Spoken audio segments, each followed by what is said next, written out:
د هند او د افغانستان د اوسنۍ واکمنۍ اړیکې او همکارۍ او د پاکستان اندېښنې بشپړ جزئیات په ویډیو کې تر پایه وګورئ. پاتمنو لیدونکو ستړي مه شئ.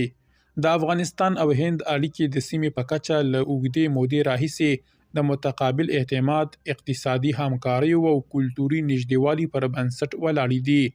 د اوسنۍ افغان واکمنۍ له رامنځته کېدو وروسته هم دواړو هیوادونو هڅه کړې چې دغه اړیکې وساتي او په نوو برخو کې یې پراخې کړي.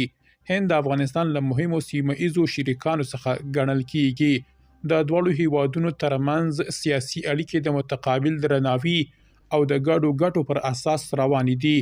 د هند چارواکي په خپلو څرګندونو کې تل د افغانستان د ثبات، سولې او اقتصادي پرمختګ ملاتړ څرګندوي.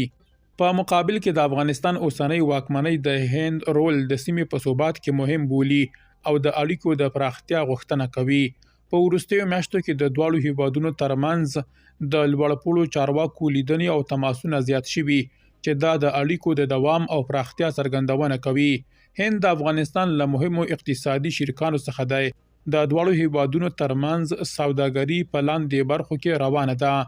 د افغاني وچو میوو صادرات، د درملو او طبي وسایلو واردات، د ساختماني موادو او تخنیکي تجهیزاتو تبادله، د سوداګرو ترمنځ د مستقیمو اړیکو پراختیا.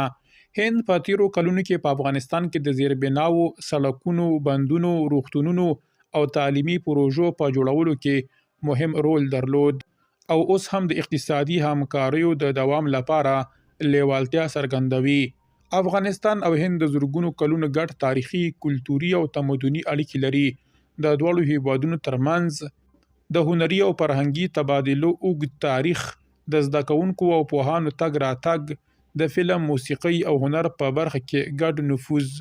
دغه کلتوري نږدېوالی د خلکو ترمنځ اړیکې لا پیاوړې کوي. هند د افغان زده کوونکو لپاره د بورسونو یو له لویو سرچینو څخه دی. هر کال سلګونه افغان محصلان د هند په پوهنتونونو کې زده کړې کوي. سربیره پر دې هند د روغتیا، کرنې، ترانسپورت او ټکنالوژي په برخو کې د روزنیزو پروګرامونو ملاتړ کوي. هند د افغانستان د ثبات ملاتړ کوي او د سیمې د امنیت لپاره د ګډو هڅو غوښتنه کوي.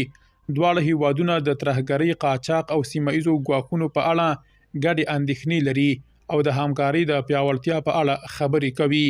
د افغانستان او هند اړیکې د ګډو ګټو، تاریخي نږدېوالي او اقتصادي همکاریو پر بنسټ ولاړې دي.